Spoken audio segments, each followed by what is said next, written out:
Abu Umamah radhiyallahu an meriwayatkan bahwa Rasulullah Shallallahu alaihi wasallam bersabda dengan menyampaikan firman Allah Azza wa Jalla, "Pergilah kalian wahai malaikatku kepada hambaku dan timpakanlah musibah kepadanya."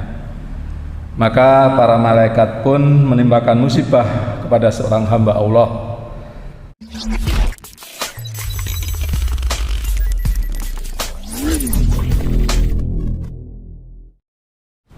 Assalamualaikum warahmatullahi wabarakatuh. Alhamdulillah wa syukurillah, la haula wa la quwata illa billah. Asyhadu alla ilaha illallah wahdahu la syarikalah wa asyhadu anna Muhammadan abduhu wa rasuluh. Wa sholatu wa salamu ala rasulillahi wa ala alihi wa ashabihi ajmain. Bapak Ibu jamaah subuh yang dirahmati Allah, marilah kita panjatkan puji syukur kehadirat Allah Subhanahu wa taala bahwa pada pagi hari ini kita masih dikaruniai kesehatan, kekuatan, sehingga kita masih bisa melaksanakan ibadah sholat subuh secara berjamaah di Masjid Baitur Rahmah ini.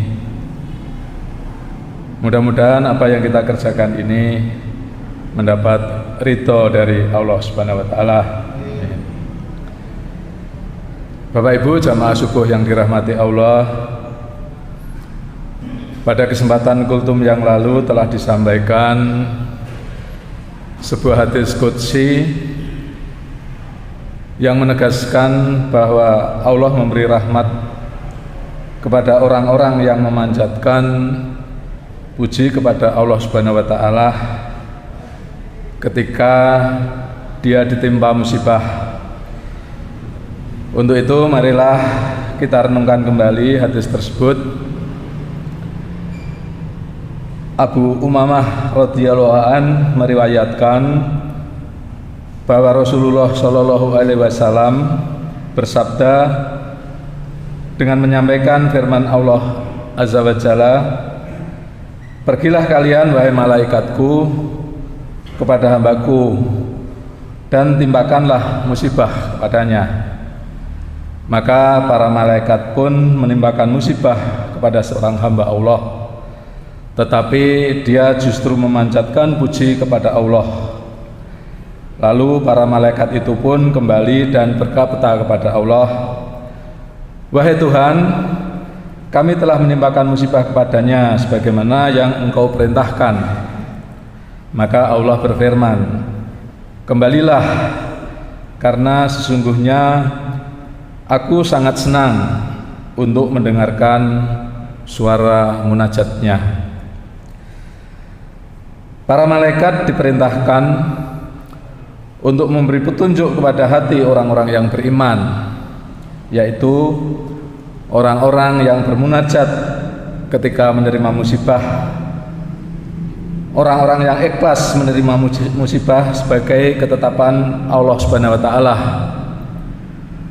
orang-orang yang merasa diuji keimanannya oleh Allah Subhanahu wa taala dengan musibah, orang-orang yang merasa sedih dengan musibah yang menimpanya, bukan karena merasa sakit, tersiksa, menderita, teraniaya dan lain sebagainya, melainkan karena merasa imannya masih lemah, masih belum bisa benar-benar bertakwa, dan masih banyak melakukan kesalahan dan dosa. Allah memberikan rahmatnya kepada orang-orang yang disenanginya. Rahmat tersebut dapat berupa kelapangan dada dalam menerima musibah, kekusukan dalam bermunajat, kemudahan dalam memperoleh bantuan dalam menghadapi musibah. Misalnya pelayanan kesehatan yang baik kalau musibah itu berupa sakit, kemudahan dalam memperoleh bantuan material kalau musibah itu berupa kesulitan ekonomi dan lain sebagainya. Akibat dari musibah tersebut adalah meningkatnya keimanan dan ketakwaan yang ditandai dengan meningkatnya kekusukan dalam beribadah dan akhlak yang lebih baik dalam bermuamalah. Inilah indikator musibah yang merupakan anugerah bagi seseorang. Inilah kebangkitan Islam yang sesungguhnya. Allah berfirman di dalam surat Al-Hadid ayat 23 yang artinya,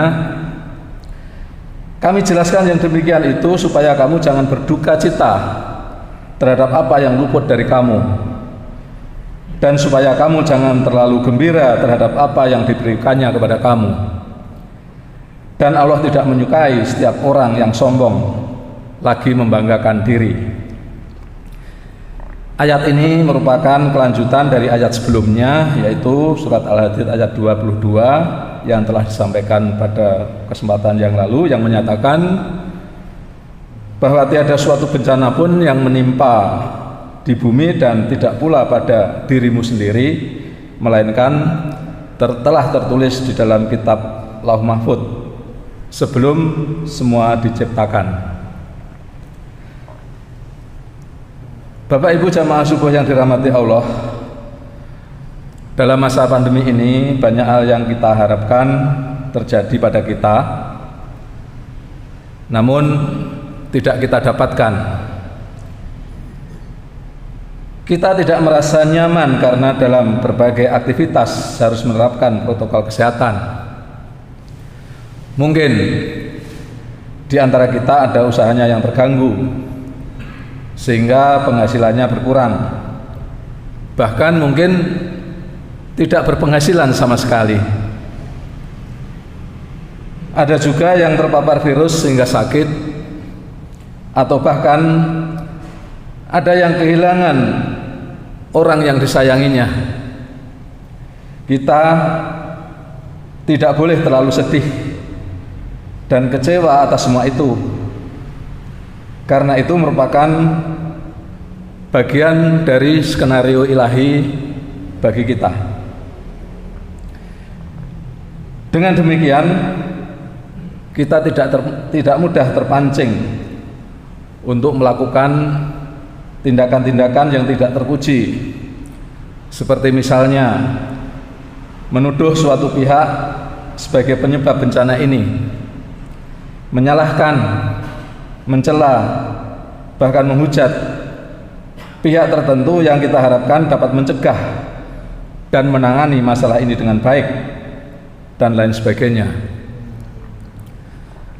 Demikian juga ada di antara kita yang tetap dapat melakukan aktivitas sehari-hari dengan lancar. Secara ekonomi tidak begitu terpengaruh, bahkan mungkin malah bertambah rezekinya, tidak terpapar virus dan terbebas dari sakit. Jangan merasa bahwa semua itu adalah karena usaha kita, karena keimanan kita, karena ketaatan kita dalam beribadah, dan lain sebagainya. Dengan demikian kita terhindar dari kesombongan dan berbangga diri. Apakah manusia mengira akan dibiarkan untuk mengatakan kami beriman, padahal mereka belum pernah diuji? Firman Allah di dalam surat Al-Ankabut ayat 2. Bapak Ibu jamaah subuh yang dirahmati Allah,